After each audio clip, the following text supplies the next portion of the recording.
1997年去的北京，我记得很清楚，大概是6月份。现在就是。对，大概是这个季节吧，这个时间。然后北京那个时候还是比较热，可是好像没有现在这个温度这么高吧？那个时候，刚去的时候呢，第一印象是北京的那个机场比较黑暗。那个时候的灯好像没有现在这么亮，是一种黄色的那个颜色的那种，跟这个灯有点接近那样的。空气呢，那个时候也没有记得太清楚，感觉那个时候。可是那个时候可能工业没有现在那么多，空气可能还会好一点吧。不过当时我大概有一个月到3个月之间，那个嗓子比较疼，这样的状态。去中国的原因呢，就是因为那个时候大家都知道中国这个经济发展的比较快，中日之间的贸易也越来越大，所以呢，我觉得去中国可能发展对于我来说，这个是一个很大的一个机会。所以那个时候就是正好在日本是继续上学，还是要去中国，还是去别的国家，在考虑这个事情的时候，然后还最终选择了去中国。去的北京，受家庭的影响也有，因为那个时候之前我的爷爷他们那个年代那个辈的时候就，跟中国有一些往来，有一些，因为我的老家是冲绳，所以呢，冲绳跟中国的这个文化的深渊很深，渊源很深。冲绳因为也有很多现在他们可能不会讲这个汉语，可是他们的家谱，往上去排的话，有很多人是信的中国的这个姓，只不过是慢慢那个他们改变了。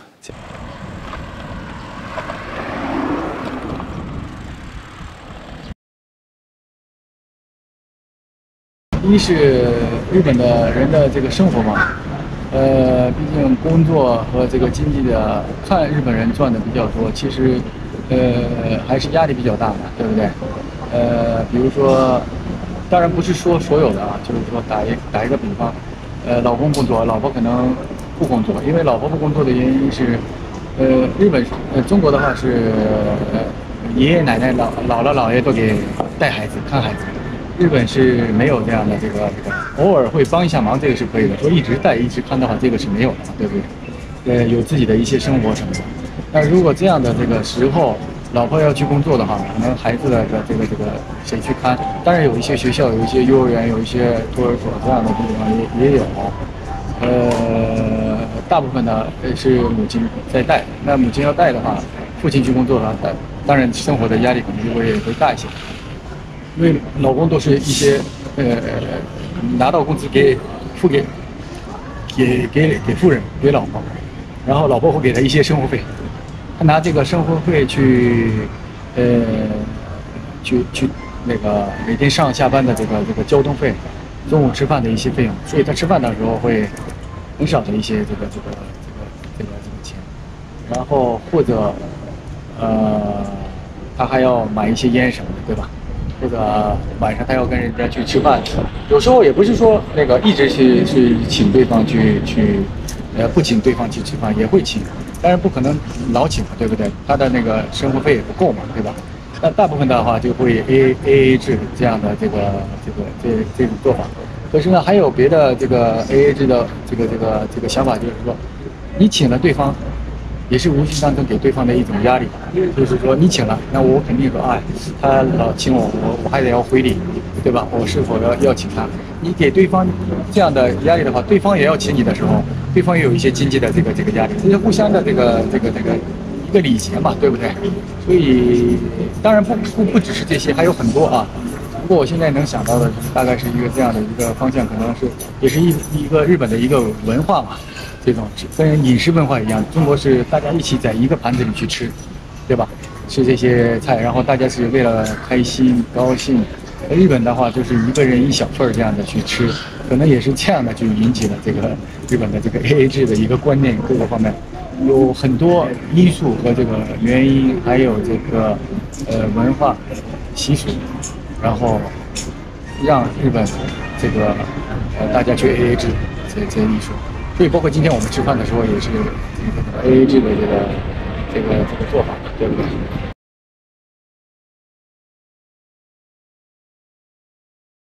没有在这边的话，那个学习了一些，我认为到那边可能会，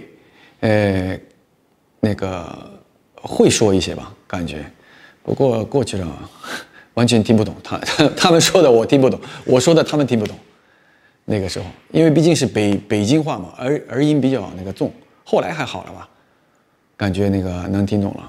不过我去上海的话，肯定又听不懂；去广州的话，那个深圳或者香港那边的话，那个又听不懂了。在97年在那边那个上1年的那个汉语班，97年1年的汉语班，然后98年我是98届的，考的那个。对外经济贸易大学本科，然后在那边上了4年。后来我回到日本，在这边找工作。因为什么在这边找工作？我想找的是日本企业被派到中国。因为那个时候我知道是待遇非常好，说的这个待遇和这个补贴非常好。所以我那个时候我想在日本找到工作，然后再被派到中国。可是那样的话呢，刚刚工作嘛，不可能马上派你过去。即使你会说汉语也好，可能需要5年、10年，甚至更长，也不一定有机会会派到那边。所以考上了一些这个公司。可是后来我一想，如果我在这边5年、10年的话，可能中国的经济已经发展得非常快，那个时候我再回去，我可能已经跟不上。这样的话，我有可能汉语又退步，所以我就说，那我 OK，我哪里都不去了，我就又回到这个北京。我说我在那里找工作，在那里找工作的话，最起码没有日本的可能这些待遇那么好，可是会让我学到很多东西。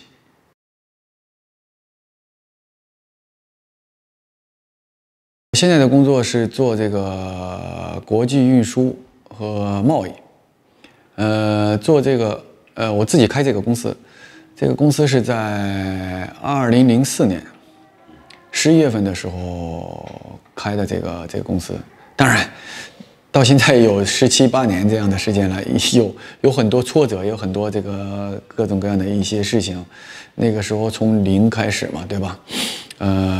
发生过很多各种各样的一些事情。不过在中国呢，还是随着中国的这个经济的发展，也是带动了我们的这个公司的这个经济的发展。包括有很多这个朋友、顾客，对吧？帮助我，当然也要感谢我的敌人，因为他们越这个叫什么压迫我。我为了要不被他们压迫，就会越来越强大，就会越来越那个什么，所以这个也要感谢他们，也很有意思。这个，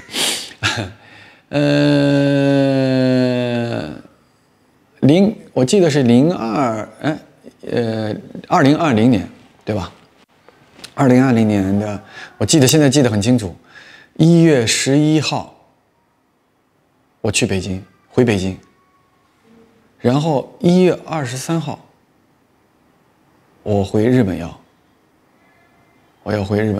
那个时候，因为机票已经都订好了嘛，对吧？我是一直来回走，这样的就是在日本和中国这个之间，那边有一些这个公司的一些员工和这个人员在那边处理这些各个方面的一些事情。2020年的这个1月份的时候，23号我回来的时候，那个时候北京还没有这个疫情，没有这个事情。回到这边来，然后就正好武汉那边就出现这种事情，也是正好我回来那天，我回到家，回到日本之后，我看那个电视正好演的，从那以后就一直就没有回到北京，就没有过去。刚开始是因为，第一那边是什么样的状态不知道，第二呢是慢慢日本这边也受到这个影响和传播，然后呢也是动不了，一直到现在。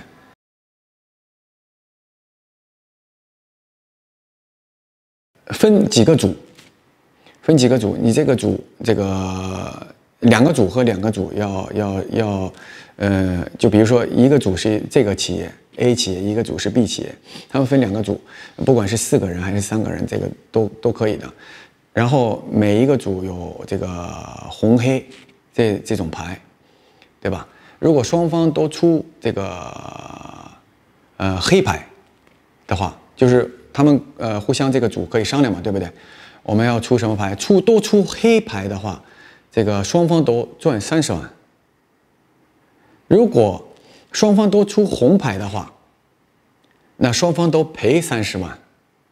如果一方出红牌，一方出黑牌的话，是红牌这边赚30万，这个黑牌这边是负30万。所以呢，这个已经把这个游戏的规则老师讲好了，所以让大家自己去商量，自己去看这个事情。然后你们自己这个团队商量完了，跟对方的团队商量完了，然后要出什么牌？其实都出黑牌的话，他那个时候商量的时候都说要出黑牌，因为出黑牌的话，双方都赚30万嘛，对吧？可是呢，这个里边肯定不会，大家不会这么去出黑牌。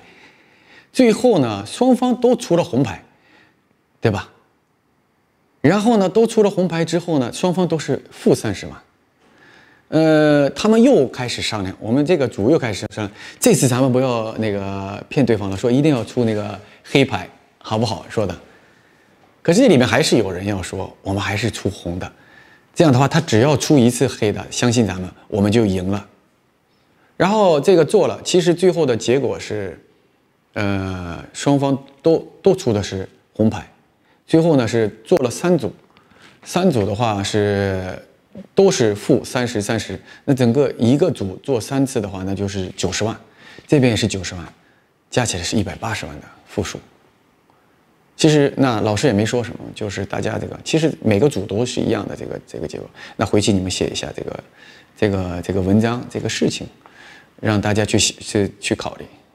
所以那个时候回去考虑的话，我就是想，其实。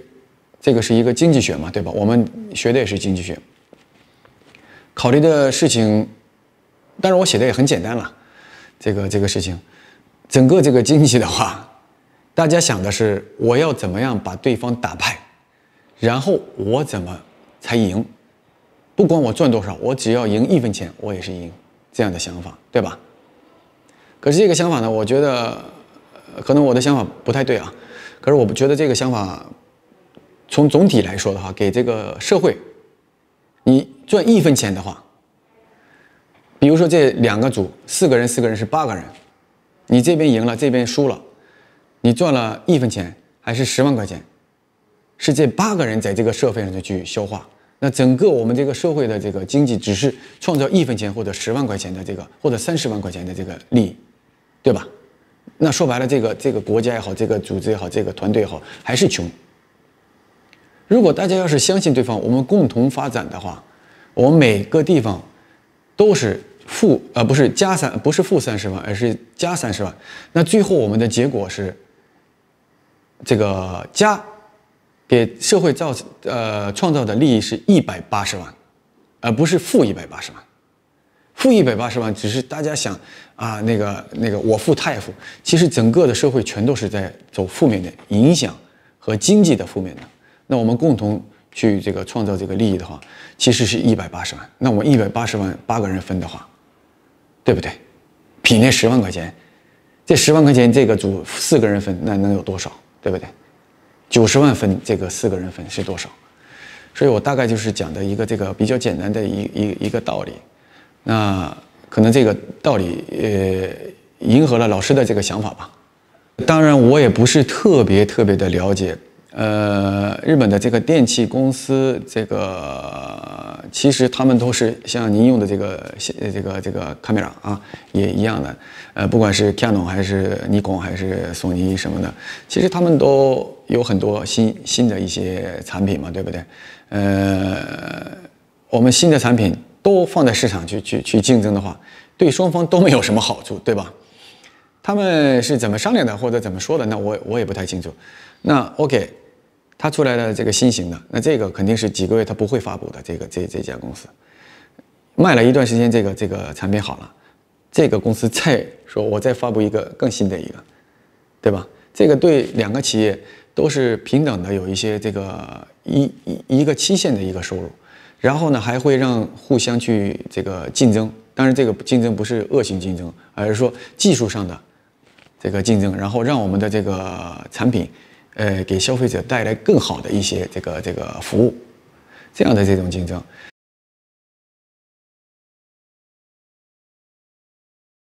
汤山呢，其实我也在那边做一些事情嘛，对吧？做一些事情对汤山也非常有感情。出现这种事情呢，我觉得也很遗憾，也比较这个首先对这个女孩也感觉这个很当然这个受到这个心理上的这个身体上的这个创伤比较大一些，毕竟听说还是19岁，对吧？对她的这个心理上的创伤比较大。中国呢是很大的这个文明古国嘛，对吧？这个文明古国的话，我想大家都会有一些这个优点啊，祖上传下来的这些很文明很好的一些事情。那现在呢，可能随着这个社会的这个发展，大家看事情的方法有一些改变，对这个尊老爱幼父母，对女性对女人这种，好像我感觉这个社会，现在这种人，比以前少了，甚至好像比我97年去的时候更少。大家看的钱可能更比较多一些。其实相处好的话，这个朋友呢，中国还是非常热情，大家是非常好的。可能对一些不认识的这些人，可能会谈不上冷淡，可能不会有一些干涉。不过这次的唐山这个事情呢，我觉得做的这个只是冰山一角吧，可能还有很多没有被媒体啊或者一些地方曝光或者发现的这些事情。希望这种事情少发生吧，对吧？我们还是把中国的一些好的一些东西传下来，不要看这个表面或者这个浮躁的一些东西。我觉得这个也没什么用。当然他做出的这种事情一定要会受到法律的制裁嘛，对不对？对于他来说，对于他的家庭来说，都不是一件好事情。其实这个事情是因果关系，他做出来的，他必须要受到这个法律的制裁，对吧？这是他自己做的，对吧？我们都不想看到有这样的人在这个社会上，这个去做这种事情。那最惋惜的、最可惜的是那个女孩，对吧？我们要用很长的时间，或者心理上一定要对这个女孩有一些这个心理上的治疗嘛，对不对？要不然的话，她的将来会对她父母来说，我们也是做父母的，所以心里会很不舒服的。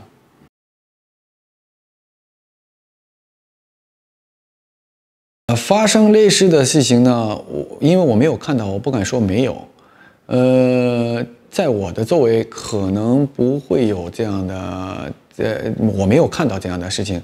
不过电视上好像有播过这样的事情，不过周围的人也会有一些人去制止啊，会管啊一些事情。不过这个会很少吧。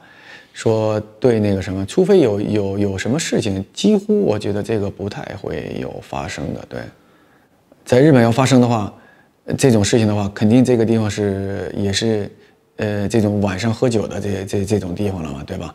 那是不是黑社会或者是不是怎么样的？有一些人会不会制止？就很难说了，可能觉得自己打不过，或者我上去的话也是帮不上什么忙的话，那可能有一些人不会去制止。那有一些人他觉得还可以的话，他自己对自己有自信的话，我觉得也有可能会那个什么。当然有一些人我觉得会报警，肯定会报警，这个肯定会做到的，大家。因为日本有那个派出所那样的这个哈西修这样的那个交番嘛，叫交番这样的地方的，然后那个警察也会很快赶到这样的这些地方。我们是在北京有很多日本人会嘛，这个会那个会，这个会里面有不同的这个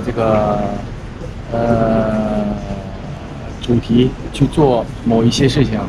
什么白酒会、这个会、那个会、麻辣会，比如说啊，饮食的一些方面的会议，这个会，比如说在中国北京的附近那边种植的一些，就是为了防止这个沙漠扩大，然后让这个沙漠不再那个什么影响到北京，因为北京原来我去的时候，北京有很多那个沙尘暴的那个天气。比较严重，现在越来就少一点了嘛，对不对？不像以前那么严重。还有就是种植一些树，所以有很多这样的这个会。当然，我们那个时候知道这个地方的话，就是有这个爬山的一些会，各种各样的一些会。所以那个时候呢，我们会到各个地方，中国各个地方去爬这个山。这个爬山也是为了我们自己的能锻炼这个心理和身体这个平衡。所以那个时候去到那边的时候，你才会发现，这个地方这么贫困，尤其是中国西北地区嘛，对吧？那边是比较贫困的一些地方。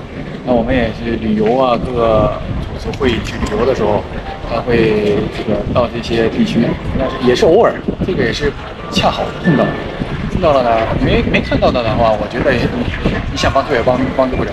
如果要看到的话，我觉得还是有能力的话，就是力所能及，对吧？这个不是必须的，也不是要求谁去做，只不过恰好让我看到了，可能是一种缘分，然后才这么想去做。之前我也没有做过这个事情。从什么时候开始资助他，一直资助到什么时候？忘了，我也有点忘了。他那个时候他们还小，大概是小学几年级我都有点记不太清楚了。从那个时候一直在做，不过一个已经那个毕业了嘛，就是大学毕业了，还有一个马上要毕业。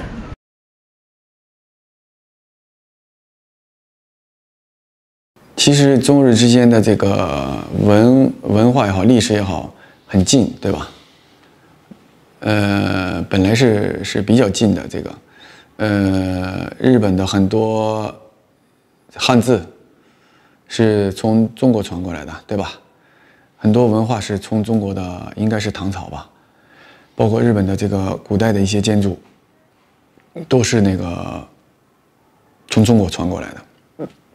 包括日本的和服，也是应该是仿照唐朝的这个服装，对，去学过来的。其实那个时候应该是很近，我觉得各种各样的一些文化。可是历史嘛，永远是在不断的去改变，可能一点点小的事情就会发生一些事情，那越走越远，互相可能就有一些这个矛盾和摩擦。我希望的是，毕竟是邻居嘛，对吧？中国有那样的话是远亲不如近邻嘛。那我们是邻居的话，我觉得我们可以互相那个帮助，可能会做得会更好。可是现在的状况呢，说不上好也说不上坏，这样的一个状态。而是希望在未来吧，我们的这个年代或者我们下一个年代的人，用他们的这个能力和这个脑筋，去做一些对这个两国更有帮助的一些事情吧，对吧？文化的差异其实有很多角度去看，这个在生活当中也有很多嘛，对吧？比如说饮食的这个文化，对吧？在日本是大家都很喜欢吃中餐，大家很喜欢吃中餐的。不过日本的中餐跟中国的中餐还是不太一样，对吧？差异还是比较大的。那个其实是适合日本人的中餐，中国是完全是中国的那个口味的那个中餐，南甜北咸，东辣西酸这样的这个，对吧？有面，有这个很丰富，对吧？这种文化，所以在中国我吃中餐呢很喜欢，可是可能这个口味比较重一些，然后呢我就不会吃很多。日本的那个这个口味是比较淡的，然后讲究吃的是一些比较原汁原味的这个新鲜的这样的一些，可能这个就是跟中国这是我想的，不一定是对啊。这个可能是跟就是这个地理位置有关吧。日本可以随时到海里面拿那个一些新鲜的一些东西，或者这个所以吃的是原汁原味的。那这个中国可能它这个土地比较大，拿出来吃原汁原味的，可能是当地的农民啊，或者种植的，或者这个养殖，或者这个海边的一些人。那他要运输这个全国的话，那可能到那边的时候已经会坏掉的，那他就会加工一些，对吧？干的、熏的，什么各种各样的，对不对？腌的，那这都不一样嘛，对不对？那北方的话，冬天没什么菜，原来的话现在可以运输，原来没有的话，那酸菜，对吧？我也吃过。那什么南方那边的话，需要夏天比较热的话，这个肉放不了或者怎么样，它要这个风干，对吧？那种肉什么的，所以这个是各个地区的一个文化，这个是饮食文化，各有利弊，这个是地理位置不同，可能它的文明的这个食物的发展也不一样。思想呢，其实日本受到中国的这个思想比较大，然后日本可能传下来的这个思想吧，就是应该是儒家这种思想，日本传下来了。可是有一些地方也没有完全传下来，可能中国比较尊老爱幼，对吧？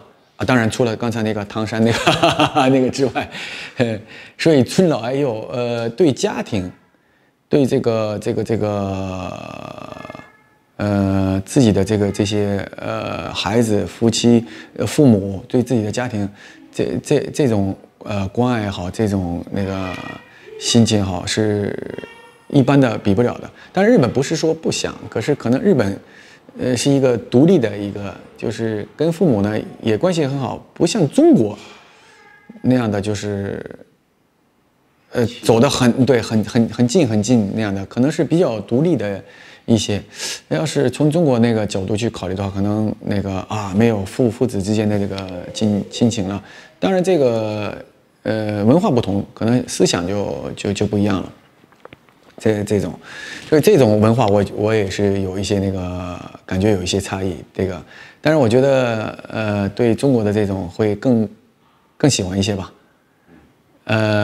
为什么呢？因为中国说现在是生女儿的话是招商银行，原来说对吧？生儿子是建设银行，那我呢正好是2个女儿。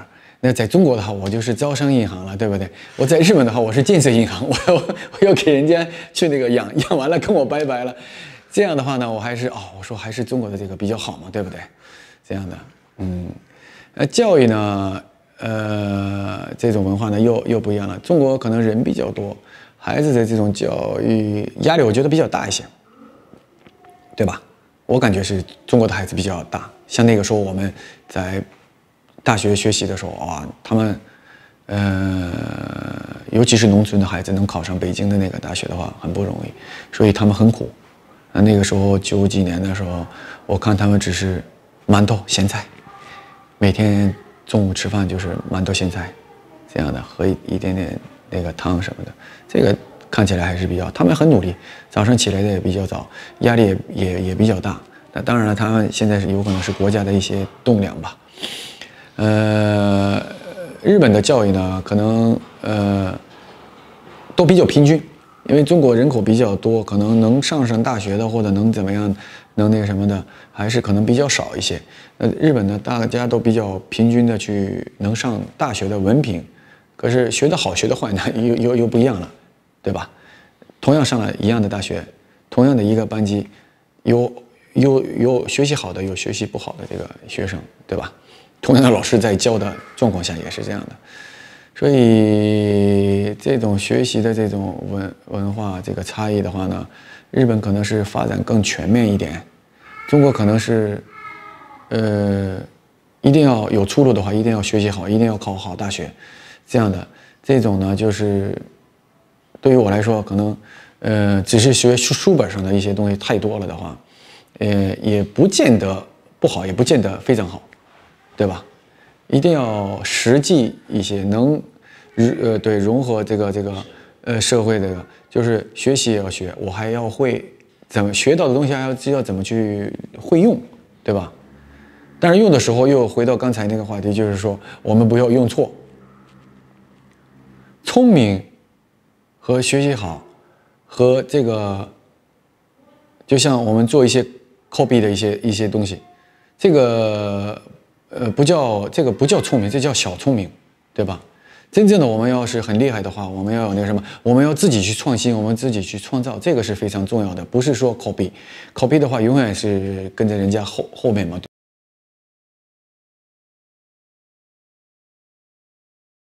不管是武术还是其他的运动首先是学的是一种精神嘛，对吧？我觉得学的是一种精神。如果我们这种精神要没有的话，就是中国一直讲的是文明古国，一直讲的是这些事情，所以我相信这一点是对的，相信中国也会一直做的这一点做得很好。可是只是某一些人做出来某一些事情，不过呢，如果要是还继续老有这样的这种事情的话，那就是一种故意的一种现象。精神这是很重要的。如果这个精神学不到的话，只是为了这个手段去赢的话，我觉得这个东西赢的也不是很光彩，也不是真正的那个什么，对不对？我们做所有的游戏都是有规则的嘛，对不对？没有规则，没有这个规则的话，这个游戏就不成立了嘛，对不对？这个是很重要的，所以，希望对方以后多学习一些精神方面的事情吧，对吧？